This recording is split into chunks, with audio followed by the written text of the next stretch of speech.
सभी बड़ों को नमस्कार। आज एक नई कथा सुनाने जा रहा हूँ, भेड़िया और 7 बकरी के बच्चे की कहानी। आप सभी से विनती है कि आप ये कहानी अपने बच्चों को जरूर सुनवाएं ताकि इस कहानी से वे कुछ सीख सके। एक जंगल किनारे घास के मैदान में एक सफेद रंग की बकरी अपने 7 बच्चों के साथ रहती थी। उनका एक छोटा सा घर था जिसमें वे सब बड़े प्यार से रहते थे। बकरी अपने बच्चों के खाने पीने की व्यवस्था करती और 7 बच्चे जंगल में खेलते, नाचते गाते, उछल कूद मचाते। उनके दिन बड़ी खुशी से गुजर रहे थे। एक दिन बकरी ने देखा कि जंगल से खतरनाक काला भेड़िया वहां आ गया है और उसके बच्चों को खाने की फिराक में है। तब से उसने अपने बच्चों का घर से बाहर निकलना बंद करवा दिया। वे सब दिन भर घर में रहते। बकरी अपने बच्चों को हर समय अपनी आंखों के सामने रखती। एक दिन बकरी को खाने की व्यवस्था करने बाहर जाना पड़ा। जाने से पहले उसने बच्चों को हिदायत दी, मेरे प्यारे बच्चों, घर से बाहर मत निकलना।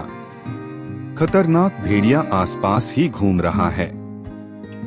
कोई भी दरवाजा खटखटाए तो बिना पूछे दरवाजा मत खोलना। ये काला भेड़िया है। इसके काले पैर हैं और इसकी आवाज कर्कश है। ये इसकी पहचान है। दरवाजा खटखटाने पर ये जरूर देखना। इतना कहकर बकरी चली गई। 7 बच्चों ने घर का दरवाजा अच्छी तरह बंद कर दिया और अपनी माँ के लौटने का इंतजार करने लगे। भेड़िया घर के आसपास ही था। उसने बकरी को घर से जाते हुए देख लिया और बच्चों को खाने के लिए उसके घर पहुंच गया। घर का दरवाजा बंद था। उसने दरवाजा खटखटाया। एक बकरी का बच्चा दरवाजा खोलने के लिए जाने लगा तो सबसे बड़े बच्चे को अपनी माँ की बात याद आई और उसने उसे रोक दिया।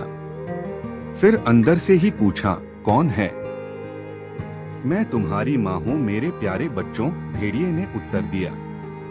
बकरी के बच्चे उसकी आवाज पहचान गए। वे बोले, नहीं, तुम हमारी माँ नहीं हो। हमारी माँ की आवाज मीठी है और तुम्हारी कर्कश। तुम काले भेड़िए हो। चले जाओ यहाँ से। यह भेड़िया वहाँ से चला गया। वह सोचने लगा कि कैसे अपनी आवाज को मीठी बनाऊं। तभी उसे मधुमक्खी का छत्ता दिखाई पड़ा। उसने सोचा कि मीठा शहद खाने से मेरी आवाज मीठी हो जाएगी। उसने झपट्टा मारकर मधुमक्खी के छत्ते को तोड़ दिया। मधुमक्खियां उसे काटने लगी, फिर भी किसी तरह उसने शहद खा लिया। शहद खाने से उसकी आवाज मीठी हो गई। वह फिर से बकरियों के घर में गया और दरवाजा खटखटाने लगा। उम्मीद है आपको कहानी पसंद आ रही होगी। कृपा करके मेरी वीडियो को लाइक शेयर कर दे और मेरे चैनल को सब्सक्राइब कर दे। अब आगे की शेष कहानी सुनिए। बकरियों ने पूछा, कौन है? भेड़िया मीठी आवाज में बोला, मैं तुम्हारी माँ हूँ प्यारे बच्चों।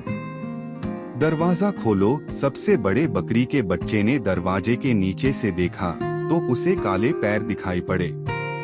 वह समझ गई कि वह भेड़िया है। वह बोली, तुम हमारी माँ नहीं, दुष्ट भेड़िए हो।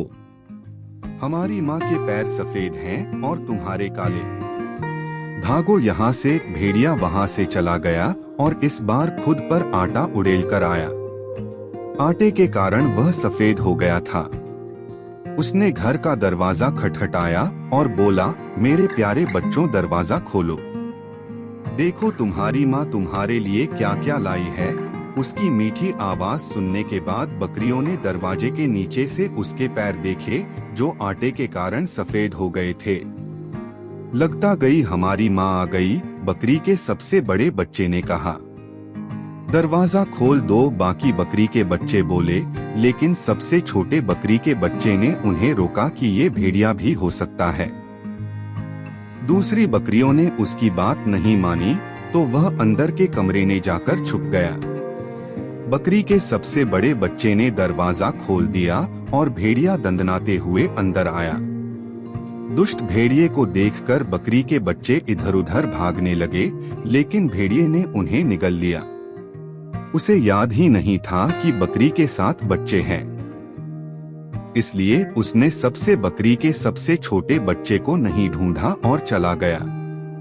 कुछ देर बाद बकरी वापस लौटी। घर का दरवाजा खुला देख उस शक हुआ।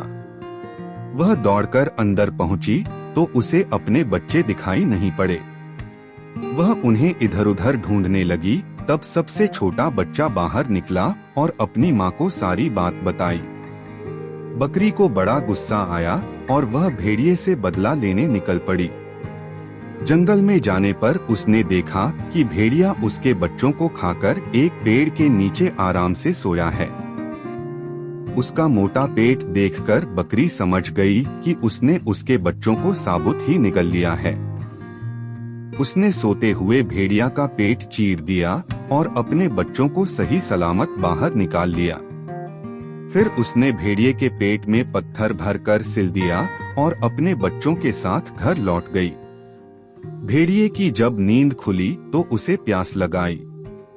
वह नदी की ओर जाने लगा। पत्थरों के वजन से उसे अपना पेट भारी महसूस हो रहा था और उसे चलने में कठिनाई हो रही थी। फिर भी वह किसी तरह चलकर नदी तक पहुंचा और झुककर पानी पीने लगा, लेकिन उसका पर फिसल गया। वह नदी में जा गिरा और पत्थरों के बोझ के कारण वह नदी के पानी में डूब गया। बकरी और उसके 7 बच्चे खुशी खुशी रहने लगे। पूरी कहानी ध्यान से सुनने के लिए धन्यवाद। अंत में यही कहूँगा, ईश्वर आप सभी को सुखी रखे और अपना ख्याल रखे। उम्मीद है कि आपको यह कहानी पसंद आई होगी। आपका कोई भी सुझाव है तो मुझे कमेंट में कह सकते हैं। कृपा करके आप मेरे चैनल को सब्सक्राइब करें और मेरी वीडियो को लाइक करें, ताकि मुझे धार्मिक वीडियो बनाने का हौसला मिलता रहे और आप सबका प्यार भी मिलता रहे। कृपा मेरे चैनल को सब्सक्राइब करें। अब मैं मिलता हूँ आपको अगली वीडियो में।